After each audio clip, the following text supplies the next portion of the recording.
Hello, everyone. Hello, good evening. Or good morning, or good afternoon, depending on where you are. Yeah, I still forget about that bit. Yes, it's a global world, Tina. Yeah. But yeah, all around the world. Is it not just UK centric anymore, is it? Unless, of course, you're part of the Flat Earth Society, in which case it's all across the flatness, I guess. So how have you been? Because I haven't spoken to you much this month. I understand you've been busy, isn't it? There's been full moons and coming up to Halloween, and there's lots of stuff. Keeps you busy, doesn't it? Yeah, it's. That's what I'm saying. I've dusted off the broom. I'm implying. What can I say? I've dusted off the broom, and yeah, I've been out exploring. There's been a hunter's moon. Always a hunter's moon just before Halloween. Is there? Yeah, it's been quite interesting. I don't know about you, but there's a lot of people talking about planetary aspects and how the solar system and beyond is really affecting them at the moment. Do you think we're just becoming more aware? Because I mean, for years and years and years, there was always a few days of the month that I never ever slept very well. And because boys or males would say, oh, was it that time of the month? And it wasn't necessarily. And it was only as I got older that I realized it was connected to the moon. So whenever there was a full moon, because when there's a full moon, the magnetic shield around the planet changes. Oh, that explains why my hair keeps standing on end. Yeah. Well, luckily mine doesn't. Could look a bit weird. Mind you, I could be very Bride of Frankenstein, couldn't I, with a big white thing down there. Yeah. Yeah, so we're getting to that time of the year, aren't we, where, certainly in the UK, the evenings are closing in. It's dark now. It's been dark since about 6 o'clock. It's dark in the morning. And I think there's and it's a huge mind read, but there seems to be like this mood of so many people so looking forwards to Christmas and being shocked that it's not far away, but also looking forward to it because they've had such a lousy year and can't wait for it to get over. I'm looking forward to December because I found out the other day, because I was going to go on a trip for my birthday. I found out the other day that Joey has got me tickets to go and see Tom Jones. Oh, nice. At the O2, so it's not unusual. Yeah, so even us NLPers are looking for external to change internal, aren't we? Of course. Well, that's great. No, that's good. I'm looking forward to maybe getting away. Might go somewhere like Iceland. I just feel the urge to go somewhere. I've been to Iceland before. Feel the urge to go somewhere a little bit risque. Yeah. Go across an ice sheet or something like that. Hike up a volcano. Just do something a little bit different. Yeah. Just to finish off, actually, I think it's been a really cracking year. Well, I'm going to go back to Spain and see my friend and stay in Spain for a week before Christmas. So I'm just going to say here, because we've got people are popping up and saying hello, and we have thumbs and things. I'm tracking what's going on here. So it's Buonasera, Marco in Roma. And of course there's hi, Jane, and everybody. I can't see all the names because then I wouldn't be looking at you. So hello, everybody. We're just discussing how we're going to finish off the year with a bang. Steve's going to do it in the ice and the snow in Iceland. Maybe go and see Santa. Iceland or Finland, something like that. Yeah. But I don't know about you. It's been a pretty good year. I've enjoyed this year so far. It's not over yet. We're still in October. But it's so easy, I think, isn't it, to get caught up in the mass hypnosis. Unless we're NLPers and we realize what's going on and how easy it is to mind read and be affected by other people's Yeah, and states how of easy being. it is to step out of whatever anybody's trying to pull you into. And people start looking for weird stuff. I mean, we've got this question here I'm going to start off with from Robert. So, hi, Robert. He says he's received an inquiry from a lady who believes she has repressed memories of her childhood, of a trauma, and has asked if I could help recover them. Now, I could offer her regression, but he wants to know what we would do. And if he was to unearth buried abuse, would the client actually benefit? And he's also worried that he could implant a false memory and thus create a lawsuit. Okay. That's a really meaty question. Yeah, nice easy one to just start the evening off with. Yeah, I'll just have a sip of water. You have a sip of water. So I get a lot of people that contact me and say, I've suffered from anxiety, obsessive compulsive, or this or something else all of my life. And I was talking to my friend and she said something really bad must have happened to me when I was a child.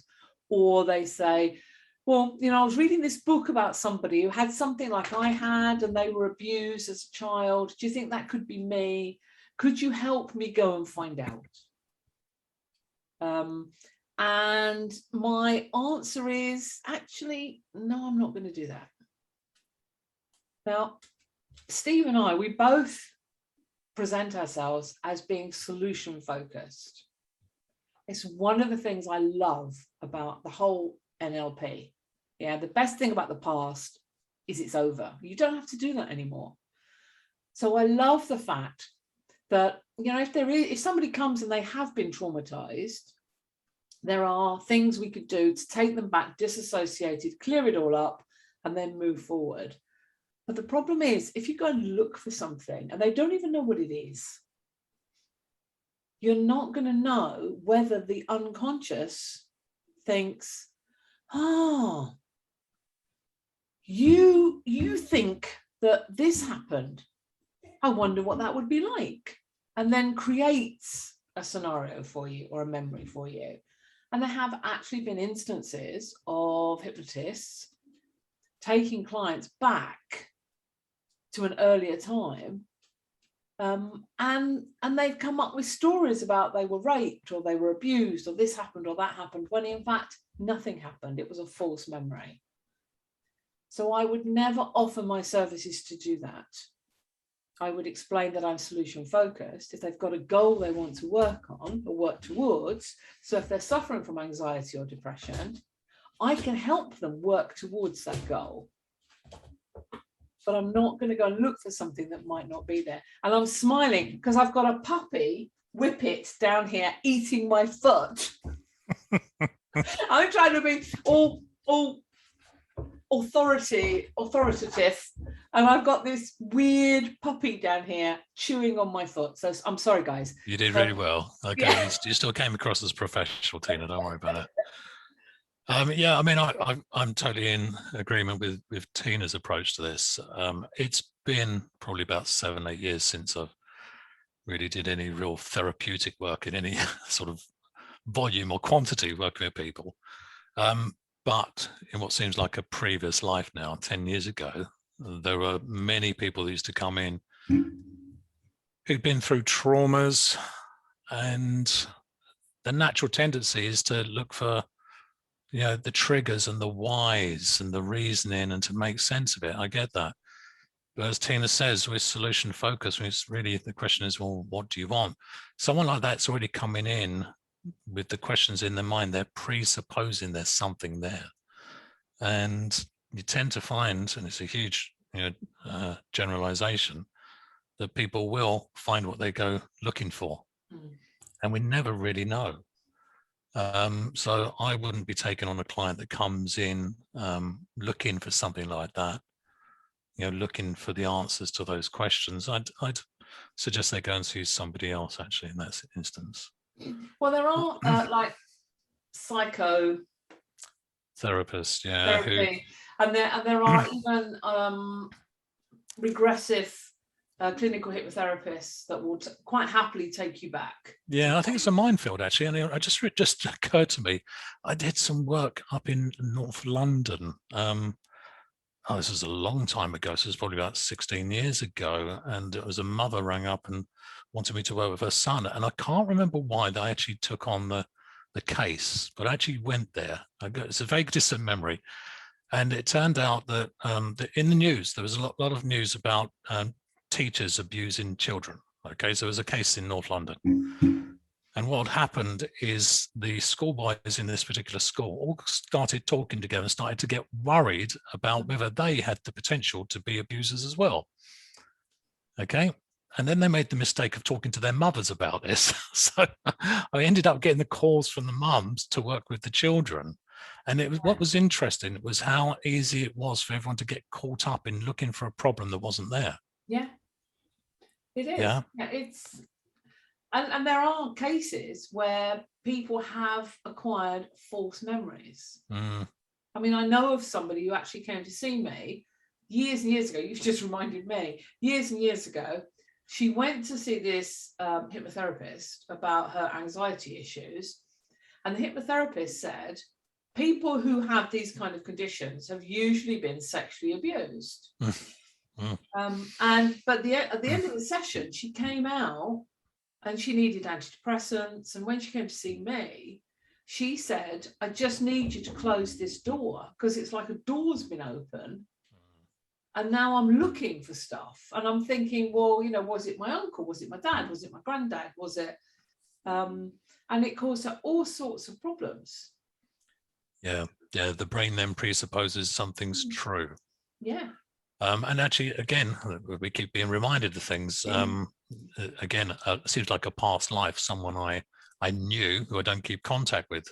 Once I got into coaching and therapy and NLP, they followed me about a year and a half later, but they went down a slightly different route. It was a very authoritarian type of hypnosis. And I actually did some training with the person that they trained with. So I know exactly the approach they had. So it was very authoritative hypnosis, regress back to the issue and do almost like a change personal history. In fact, it wasn't almost, it was a change personal history. But it presupposes that someone, first of all, knew what the problem was. It was related to a person, and that change personal history was the answer to everything. Yeah. And I remember having a conversation with this, it was an old colleague of mine, and I said, well, what if there is no past issue with a person? He said, oh, we'll always find one. And that was the point I decided I don't want any more dealings with this particular person. No, I don't like that at all. Yeah. So it is a bit of a minefield. I personally would keep clear of something like that. And it doesn't mean I wouldn't work with someone, but my approach to it would be, what do you actually want? You know, let's look at let's look at the solutions. Let's look at the outcomes that you're after. So the next it's a nice light one to start the evening. It's a nice light one to start the evening. Okay, so the next one I've got here is thinking of gems like John Laval's karmic cleanup. I love how NLP provides a wealth of skills and techniques that we can develop and use creatively. I'd love to hear your examples of creative NLP. Where'd you start with that? I know. I love it. I do love it. It's like NLP is creative. Yeah, that's the thing I love about NLP. It's not a thing. There's not a dogma to it. Although you would think there would be sometimes if you read too much of the literature that's out there.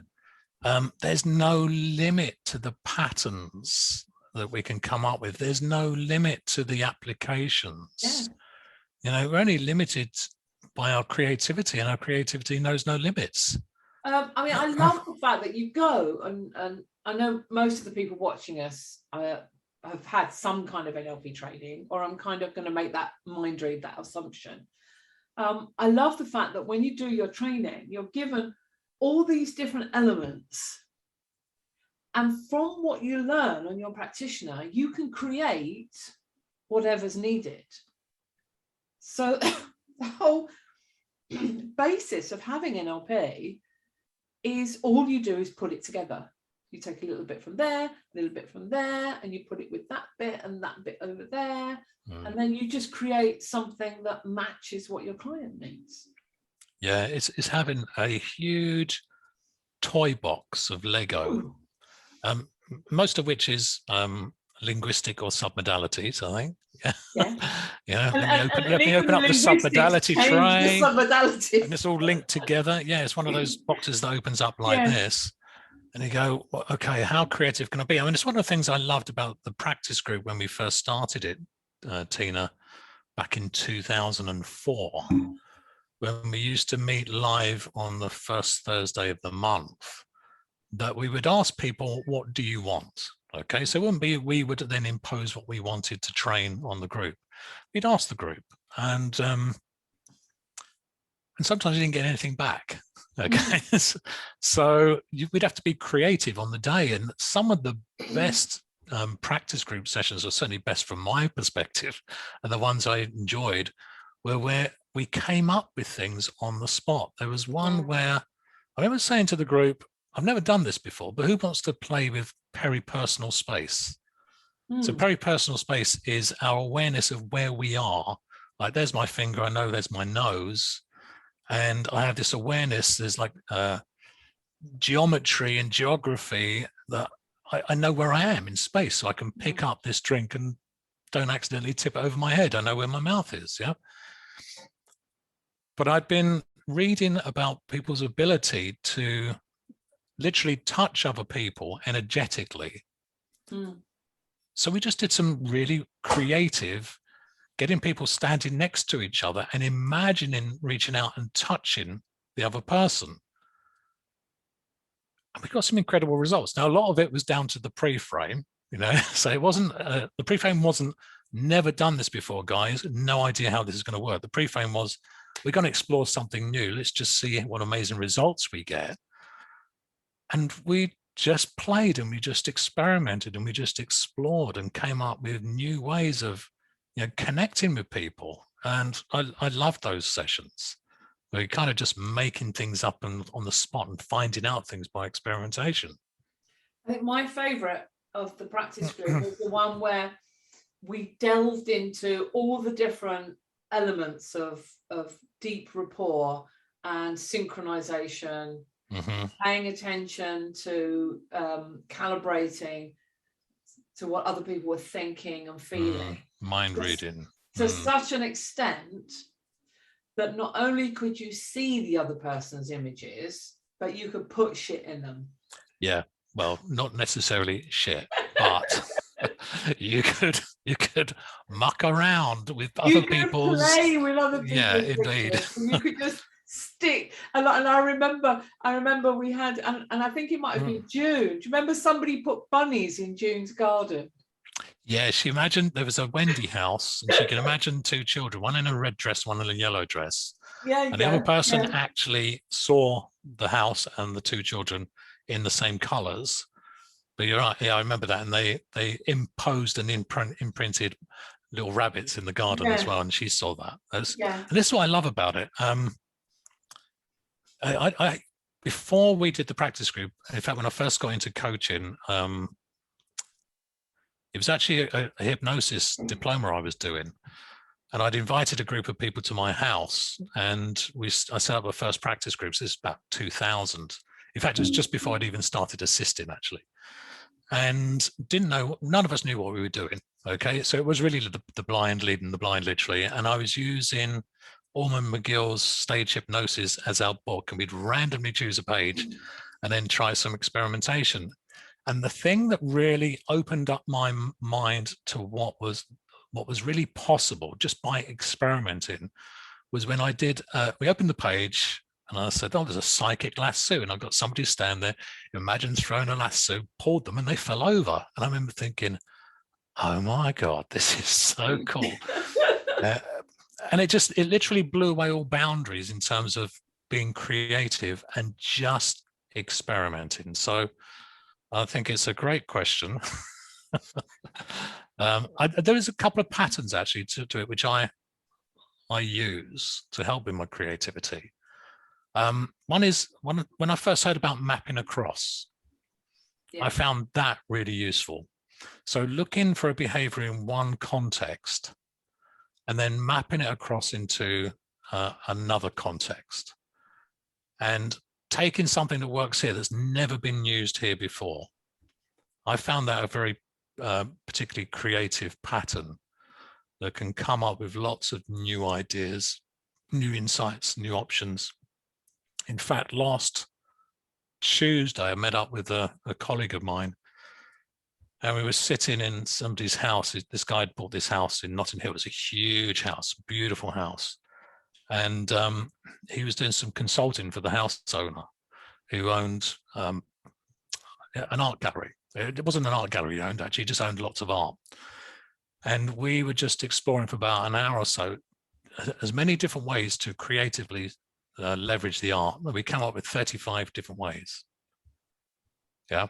Yes. So what I was doing there was looking at ways to sell things in a different context and mapped it across to this particular context. Now, we don't know if any of them are going to work, but we're just experimenting.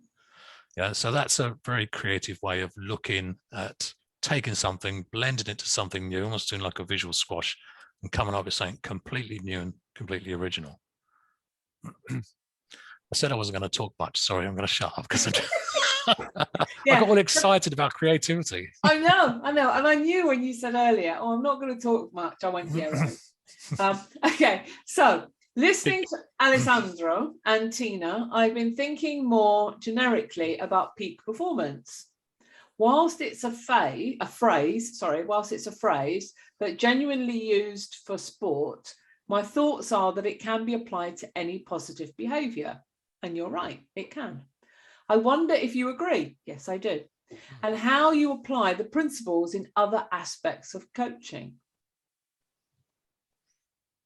Well, everything that Alessandro was talking about doing with athletes and in sport, you can just change the context and you can use it for any kind of performance, whether it's to do with being on a stage, whether it is public speaking, training, it really doesn't matter because you just change the context. You wait for me now. We can, I mean, I think that's fairly self-explanatory, really. It's interesting. I think the phrase peak performance, and again, it's a huge mind read, is it kind of sets an what's the phrase I'm looking for? It can presuppose a bit like the coaching wheel. Mm-hmm. Yeah, where people go, well, where are you at? Yeah, it's a 5 or a 7. Yeah. But what gets missed out with that is that really at the core of everything, if we're okay, it doesn't matter if we're at a 4 or a 5 on something. Yeah? So peak performance can sometimes imply that unless anyone's performing at this peak level, things aren't okay. Yeah. So I look at it in a slightly different way. I'm not looking for peak performance. I want to avoid mediocrity. Okay. Of course you do. It's Richard's fault, actually, because I remember reading this somewhere. I can't remember when, decades ago. He said, far too many people are mediocre. Avoid, be allergic to mediocrity. I went, I'm going to avoid mediocrity. Okay. But it means that I show up and I get engaged and I do whatever I do. And I'm fully present and I enjoy it to the best of my ability. And that's like a peak experience in that moment in time. So for me, that's my approach to peak performance. It's having the best experience I can at this moment in time. Not necessarily with an intention or an outcome, not always with an intention or an outcome, other than just to show up and be really present. Yeah, I mean, that makes perfect sense to me. Although there's a part of me, that's my little but, although there's a part of me that always wants to be better next time. Yeah. Now, that doesn't mean that I'm aiming for huge heights. But if I'm delivering something, if I'm doing something, if I'm performing, then I always want to just do a little bit more next time. I totally get that, and I agree with that. What I love to do is I go, yeah, I've shown up. Have I been really present? Have I done the best I can, included in the preparation? And if I show up and I do the best I can relax and actually enjoy whatever it is I'm doing. Yeah. And then I can take the feedback and see, well, now I've had the experience, is there a way that I can actually improve it and make it slightly better, make it easier, make it even more enjoyable? And that approach for me takes any pressure away. Yeah. Takes any pressure away. And it still means I can grow and I can improve and I can evolve. But that growing and the evolving and the improving doesn't become the focus. The focus for me then is the being present and actually engaging and enjoying something. Yeah. For that peak experience. It's one of the things I got from all the early NLP stuff I used to listen to. You know, it was everything was about passion and enthusiasm and tenacious resolve and just being really juiced up about whatever you're doing. And that to me was what was really appealing about NLP, is like being really juiced up in the moment. So you have those peak experiences. And that's never changed. No. Yeah. So I just avoid going for the chasing the next peak. That's all. Yeah. That makes sense. This one is actually for you. Is that? Yeah. I'll have nothing to say on this one then. Huge thanks to Steve for the quantum questions. Having recorded my answers, I'm a work in progress with making myself more visible and valuable to my potential clients. I'd love to know your thoughts about these insights and their potential impact. Which insights? Doesn't say. Well, I'm sorry. How can I answer about say. your insights? Okay. Thoughts about these insights. These insights. Thinking, okay. Okay. All right. Well done. Yeah. Well, I'm glad you got some insights. And for those of you going, what the hell are the quantum questions? They're just simply a series of 10 questions that get you to ask, is chaining questions. So you get a real insight into what's really important to a potential client. And by asking these questions, you chunk and you chain to the point where you've got rapport with what they desire, you overcome all their objections, and you get to the point where they go, yes, you really understand me. So if they've got those insights, that is fabulous. And that's all I can really say about it. I'd said no, there wouldn't be much I could say about this one. Yeah. It's, well, yes. But if you've got more clarity, that can only be good, can't it? It can, yes. I concur. So this one could be just for me. Following the August training by Tina, I put my focus on addictions and OCD, and the clients came rolling in. Fabulous. I've just completed the first session with a trichotillomania client. And for those of you who don't know what that is, it's people that pull their hair out. Whose dissociated part was very clear of its purpose, but didn't have ideas how it could help the client fulfill its purpose without urging her to pull her hair. We called on other parts to help. So from that, I'm guessing that you're doing like a 6-step reframe, but they're yet to play ball. Now, this is interesting when I read this earlier. Now, Richard doesn't teach 6-step reframing anymore, but it's a very useful exercise to do in certain contexts. So I'm assuming that this is a 6-step reframe and the other parts, but they're yet to play ball. I've never had a part not play ball when I've done 6-step reframing. And I think that's down to the setup. That's where I was going to go with that as well. It's actually how you set it up so that they don't actually have a choice but to play ball. And it's a matter of negotiating. And if they don't come up with alternative behaviors, I might even say something along the lines of, do you agree there are behaviors that you haven't thought of yet that you could use in place of this behavior? And I've never had anybody say no to that. So that's really my thoughts. Now, you said here, to move the session forward, I got an unconscious response to stop pulling the hair, and that the part or parts would share an idea when ready. You've got like a naughty child in there, and only pursue it if it was good for her. And again, I would say that was in the setup. I'd love to know further ideas of how to deal with such a challenge in the moment. Well, if the first session, if I did do something like 6-step reframing and it didn't work, at the next session, I would do something else. And that's because in the back of my head, I've got Richard's voice telling me, do something else.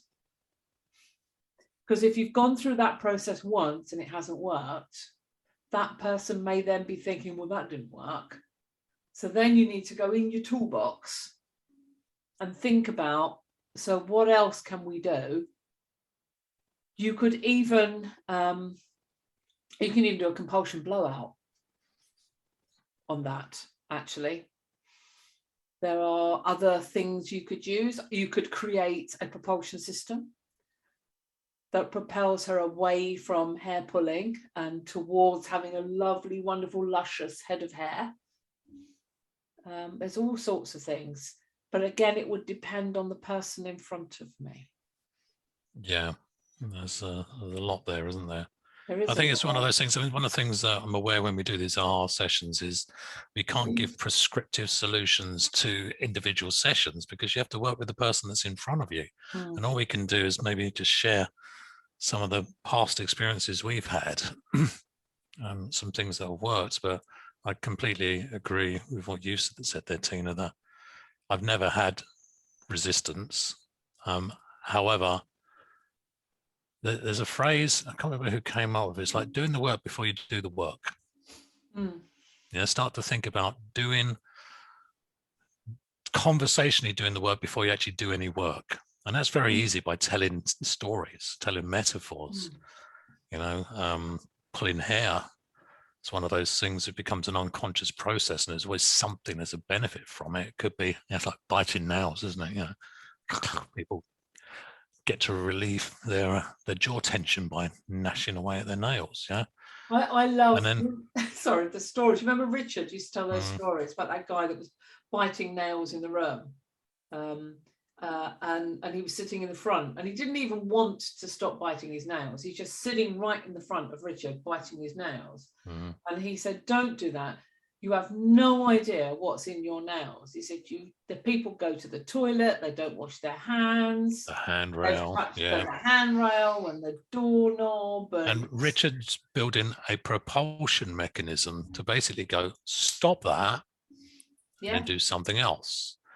So what I would do in situations like that, not every time because everyone's different, what I've done many times, is to build that propulsion mechanism as part of the pre-frame, talking about, because we've got to teach the system. Your system can learn to stop doing something which it's learned to do very automatically, and instead learn to do something else that's even better for you. Now, I don't know what that's going to be yet. So you have this, they think you're just having a conversation, a chat at the very beginning, but you're actually talking to the unconscious and setting up the propulsion mechanism, going, stop that. As the hand comes up, stop it. No. And just relax. And then you can grow this luscious hair. So it's like move away from something, move towards. And then you can do the work. But I think certainly with the 6-step pre-frame, it does come down to how you do the pre-frame of the 6-step reframe. It is. But everything's in the setup, isn't it? Totally. Yeah. You know, it's all about when you have that first conversation with them, the first time they ring you and talk to you or email you, it's how you set everything up from the very beginning. Yeah, I don't know how quickly the habit's going to change for you. Yeah, presupposes many things, doesn't it? Yeah, and even if there was something like that where you're getting maybe a digital no, some resistance, another way of looking at it is, what about just reducing and reducing and reducing? So if you do come up against something where it's like and it shouldn't be a digital yes, no, because you inoculate against that by your setup. The question is, I don't know how much you can reduce the amount of pulling, maybe 50%. Yeah. Okay, well, if you can do 50%, you can do 70%, can't you? And so, you know, and again, it would be in your tonality as well. So instead of asking a question, you turn it into a command. So you're not even asking if it's 50%. Well, if you've done 50%, you can agree to 70 now, can't you? So I'm not doing great with my tonality at the moment. You get the idea. Yeah. And the other thing that's kind of in my head, talking about that, I mean, a lot of people, when they pull the hair, when they self-harm, because the hair pulling comes under self-harming, they do it because they get something out of it. So if the 6-step reframing isn't working, you need to deal with what they're covering up. And the ecology of it. Yeah, what is it doing for them? So there's obviously something that's been missed. I worked with a girl. I mean, she was literally bald up here. She pulled so much hair out, and she was so stressed because of the stuff that was going on in her life. And every time she ripped the hair out of her head, it was a release. So it's like she was releasing pressure. So maybe you need to take a step back and deal with whatever that is. Yeah, and people get endorphin rushes, not just with pulling hair, biting skin, even cutting. There's like a little chemical rush that makes them, at some chemical level, feel good. Yeah. So the mechanism is already there. The propulsion mechanism is always there to get them to feel good. We just got to find a way for them to feel good in a way that they don't just feel good, but it's actually good for them as well. Yeah. And it's something else actually just occurred to me. Don't talk to them. Talk to the unconscious. Get them out of the way and just look, they're gone now. Okay, we know you've learned this behavior and it serves a purpose, and you know how to change it, because there was a time you probably didn't do it, wasn't there? There's many times you don't do it. So I want you to change it, reduce it down. And I had a client came in, and she it wasn't pulling hair. She had alopecia, so her hair was falling out the back. So she came in with this red hairband, and it was all stress related, totally stress related. So I just got her to relax and chill out more and leave her husband. No, I didn't get her to leave her husband. She eventually left her husband. Yeah, that wasn't down to me. I just said relax. And she went, "It's his fault. I don't need him anymore." So she reframed her marriage. But she came in for a couple of sessions, and this is a good thing actually, because the person said they're working with OCD and addictive people. So great, you've got a long-term program now, haven't you? For these people, because they're very compulsive. So she came in for a couple of the follow-up sessions because she was now really curious. She goes, "Look, my hair's starting to grow back." I said, "Well, it's because you're relaxed now. And your body's not burning off all that energy, and you can put energy back into growing the system." She goes, we can't go back to the creativity one. She goes, "Can we do anything about it to speed it up?" And I went, "I don't know, but let's find out." Close your eyes. And did a 6-step reframe, did some IMRs. You know how to grow hair, don't you? And I go, "Yes." And I assume you know how to speed it up, don't you? "Yes." "Okay, would you accelerate the growing of the hair on the back?" And I went, "No, not the back, because I would have a back on the back of her head." yes. Yeah. And then I got a little bit creative, and I remember saying, because the bit at the top's growing quicker than the bit at the bottom because it's all downy, so you can get the bit at the top to teach the bit at the bottom how to do it. A month later, she came in and she had like a stripe where this part was growing quicker than this part. And I just remember, again, one of those epiphany moments, thinking, she didn't know how to do that, but she did. Yes, she did. Don't talk to the conscious minds. Have the conversation with the unconscious and let it work things out.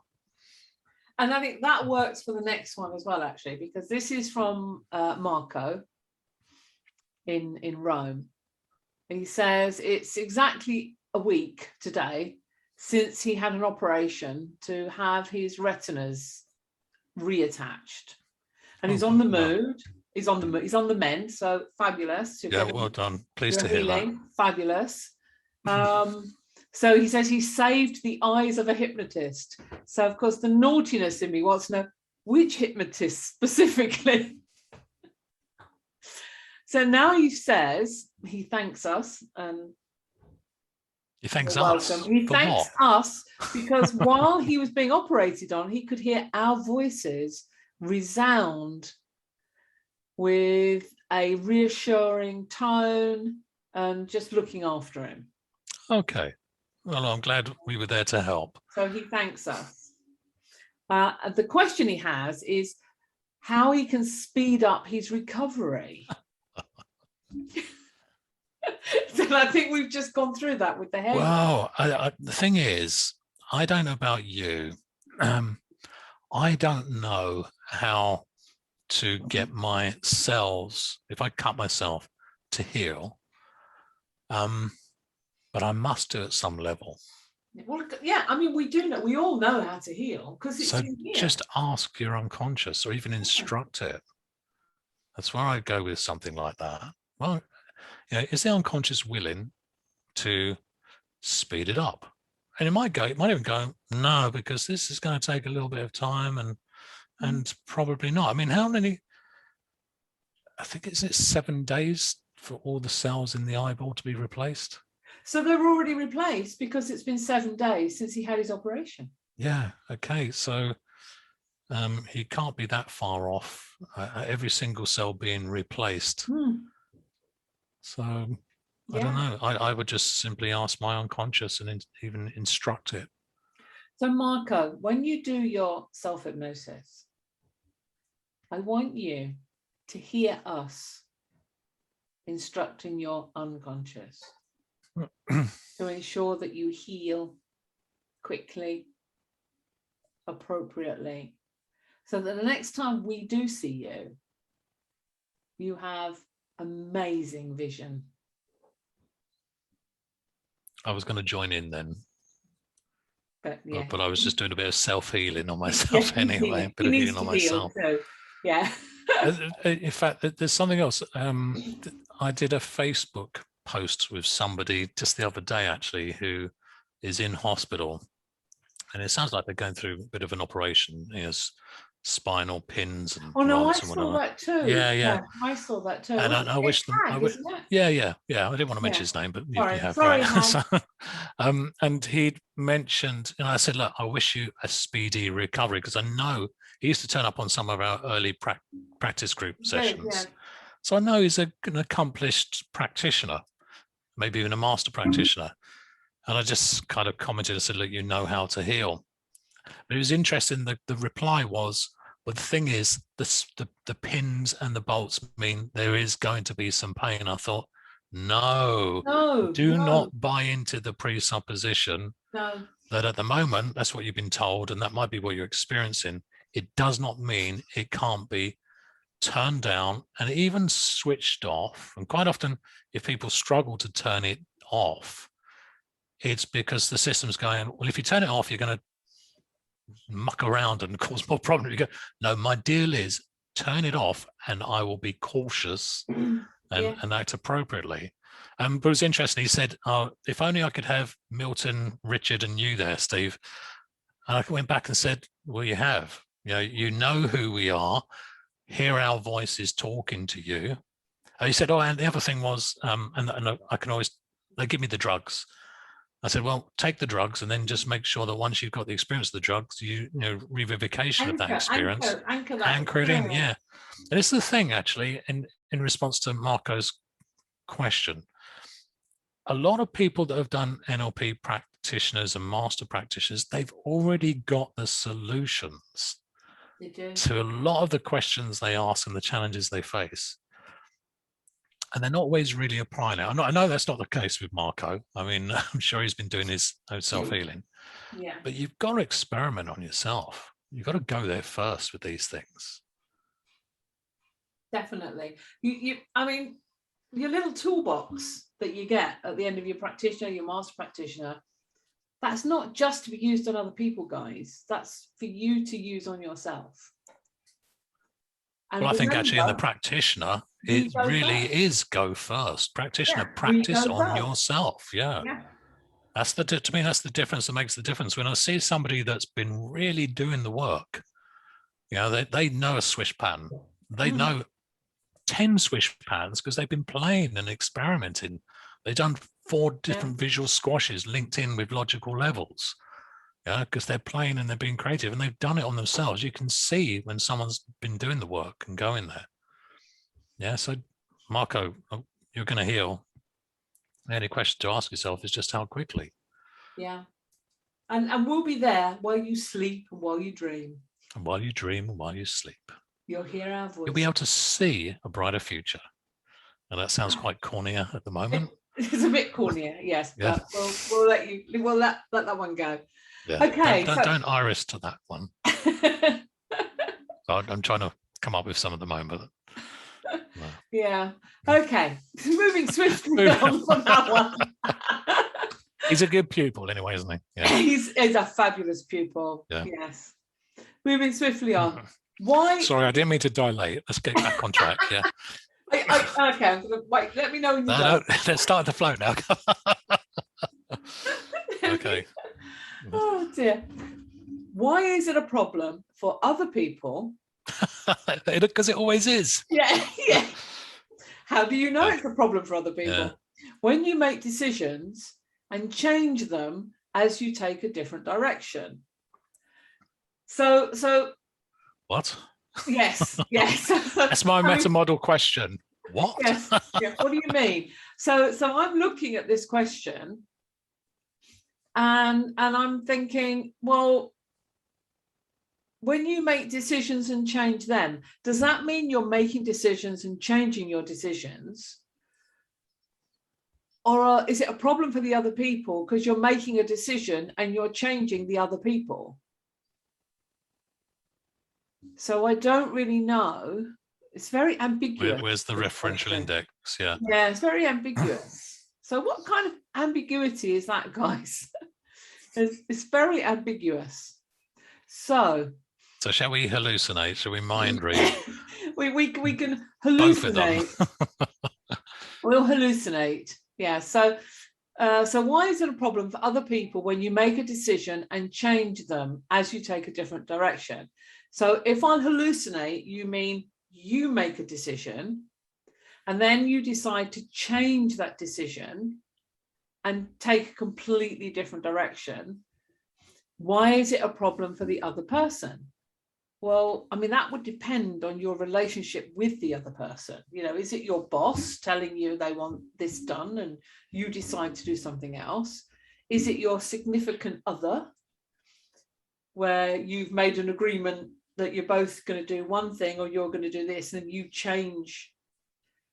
It's not enough information. And this is why we can't advise people on what to do with clients. I mean, we can't even really answer the question because there's not enough information. No, I will add something to that though, even though I might be answering a question that wasn't asked. But if someone keeps changing their mind, it doesn't invoke really much faith in somebody's in trust. You're kind of breaking rapport with someone, aren't you? You are, yeah. Yeah. If you keep constantly changing your mind, then people really don't know. They can't really trust where you're at. And trust is an integral part of rapport, isn't it? It's trust and harmony in a relationship. So if you are constantly changing your mind and people don't know where you're at, you're breaking rapport with them. That would cause potential problems in relationships. If the other option, well, the other options is you are changing their minds. Well, the thing is, permission. Did they ask you? That's Yeah. another issue, isn't it? Yeah. Do you have permission to? Yeah. So yeah, there isn't very much we can do with that one, is there? No. Now this is a great one. I like this one. This is a great one for discussion. Why is NLP interpreted differently by different coaches, practitioners, authors, researchers, ... So that again.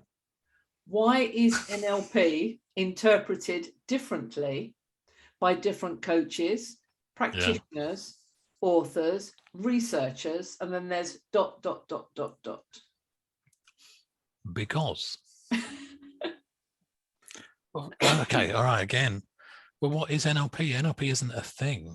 NLP is it's just curiosity. Subjective experience. Yeah, it's a study of human behavior, and where do you end with that? Where do you start? Where do you go with that? It's beliefs, it's values, it's identities, and there's so many different ways to look at it. There's filters, there's all those deletions, distortions, and generalizations. And somebody was on social media saying NLP means, and then said so the reason NLP is called NLP is because, and they did this whole posting on why NLP was called NLP. And their answers were quite good. They were eloquent. It made sense. He was talking about what the neuro means, what the programming means, what the linguistic bit means. And all I could hear in my head was Richard Bandler saying why he called it NLP, which of course we know the story. wasn't what he posted on social media. And I just think that different people, they have their own interpretation. I mean, the way that I interpret the way things work will be different to the way Steve interprets the way they work, because we have different filters and we put things together differently. I mean, over the 20 years or whatever that we've known each other, we can read each other quite well. We haven't once agreed, have we? No, we haven't. No, we disagree quite a lot, actually. But that's healthy. We have very healthy discussions where we've got very different maps, haven't we? Yeah, and sometimes one person's map is more efficient and more effective than the other person's, or more fun. I think we come, that question is NLP is it's not a thing, it's just curiosity. So we're all going to see things in completely different ways, and that's the thing I love about it, that you never stop learning, you never stop discovering, you never stop finding things you can then apply to yourself and then share with other people. And that's why there are so many books. I think it would be a little bit more interesting if many of the books out there weren't just a rehash of the practitioner manual. No, I agree. We need something new and innovative to come out of this. Because they're all the same. I have a thought. They're all the same. Yeah, because they are. If you look at them, they're all the same. And we do need something new. So here we have the penultimate question. What is the difference between NLP practitioner and NLP coach? Well, I think we kind of started to answer that, didn't we, a moment ago, when we were talking about, for me, the distinction is the practitioner is someone who's learned the fundamentals of NLP and is putting the fundamentals together, primarily working on themselves or working with a willing partner, but not necessarily working on people, just really starting to discover and move things from conscious competence to a degree of unconscious competence. That tends to happen more when someone's done 2, 3, maybe 4 practitioners. I see that. And then when they start to move to the master practitioner, then they become even more creative with it. The NLP coach Well, my approach to that is that's when you've done enough of your practitioner, you then get a chance to work on other people. Yeah, or work with other people rather than on other people. And of course, there are different certifications that are offered out there in the marketplace, and some people are offering an NLP practitioner, and some people are offering an NLP coach. Now, Steve and I are both with Richard Bandler's society, so we're with the Society of NLP, and within the Society of NLP, there's a licensed practitioner of NLP where you get that initial toolbox of magical things that enable you to create infinite changes. You can use it for business, you can use it anywhere. It's just so flexible. And there will be many people that will attend the practitioner who know nothing, and at the end of it, they get their practitioner toolbox. I've got my practitioner toolbox. I can pull the rabbit out and do magic. And then from there, there will be people that want to use NLP within a coaching context. And then they will go and they will do the NLP Coach certification, which will teach them how to apply their NLP toolbox within a coaching environment. Just like you can come and do a practitioner of NLP, and then from there, you can go and learn how to apply that in a business context. That was how I read the question. Very boring, sorry. Yeah, we both agree.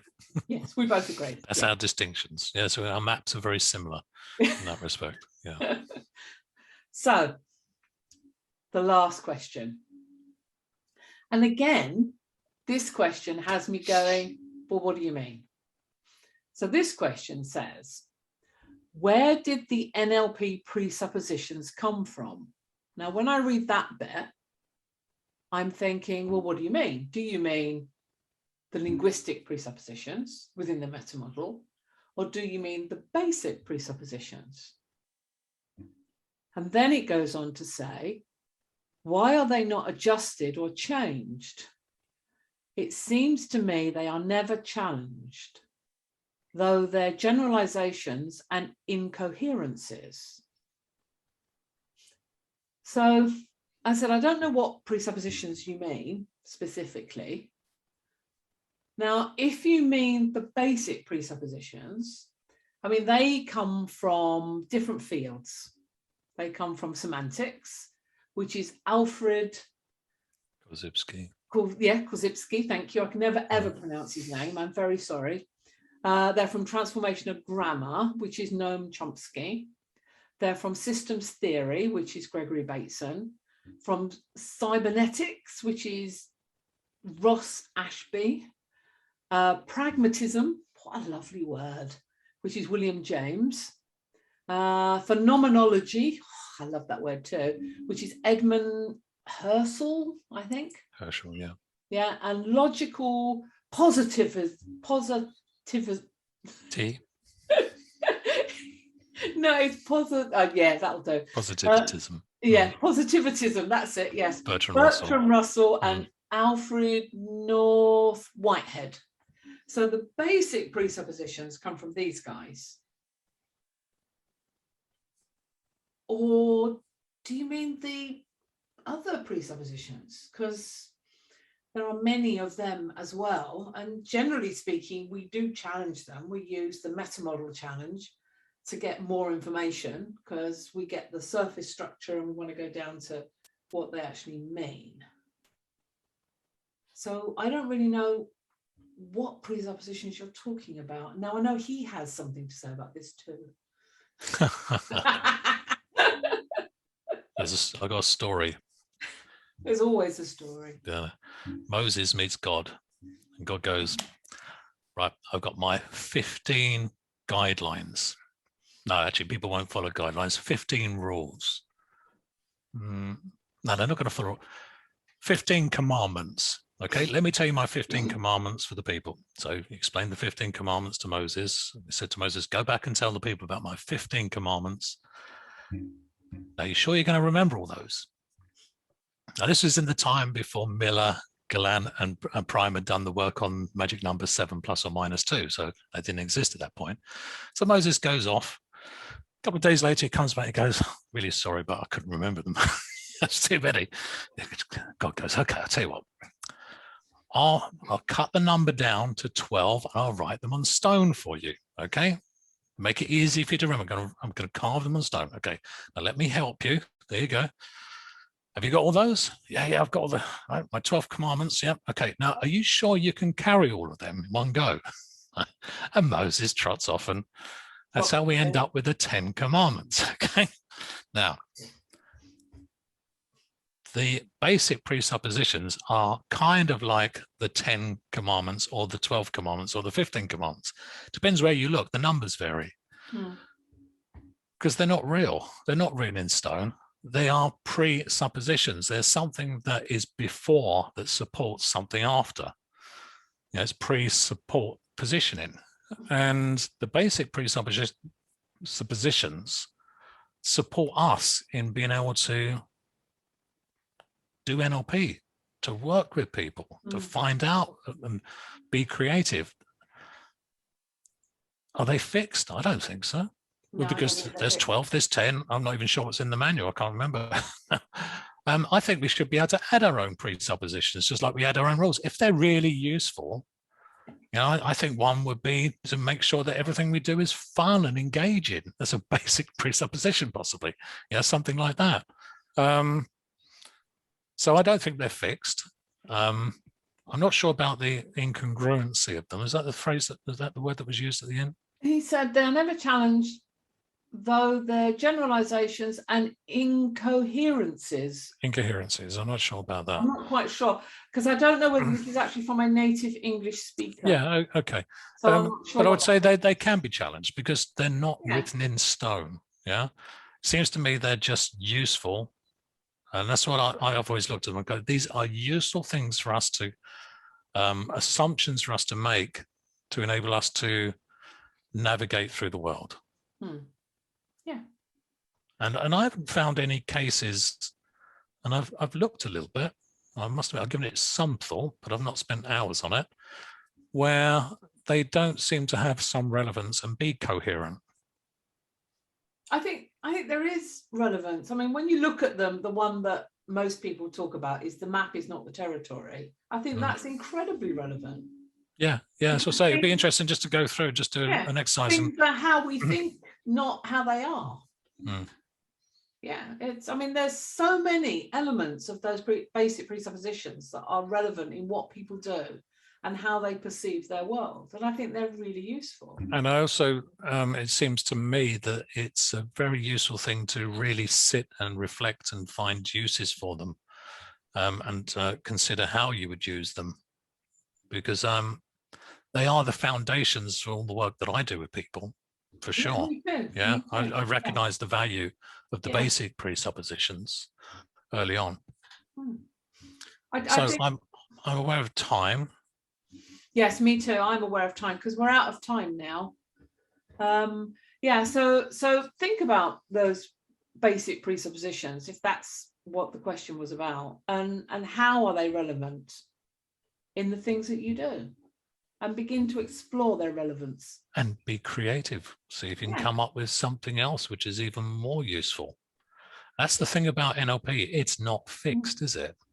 No, it's not fixed. It's always changing, growing, evolving. It's one of the things that I love. I'm so excited that Biden's going to let us into the US. Well, he is at the moment, from November. And I'm getting ready to go out there in March to meet up with Richard and Kathleen and John. And every time I meet up with them, there's another element that appears. There's something else that's going on, that's happening.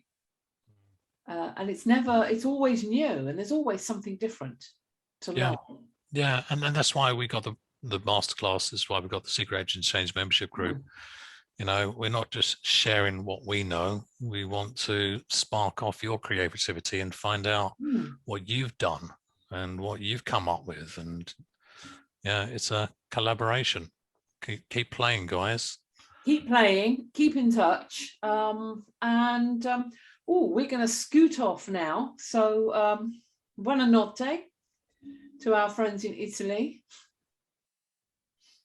And ciao. Live long and prosper. Yeah. Thanks for being online, guys. And we'll see some of you that are coming onto the practitioner next month. Next month. Yeah, we got some new stuff lined up for that. Just a few weeks. Yeah. Yeah, 2 weeks away. So looking forward to that. We got some, again, part of the evolution. We got a few new things to share and experiment and play with. So that's going to be real fun. Yes, I'm looking forward to that too. Yeah. Right. I'm now going to go and do some healing. Go and you do some healing. Marco can do some healing, and I will send some healing.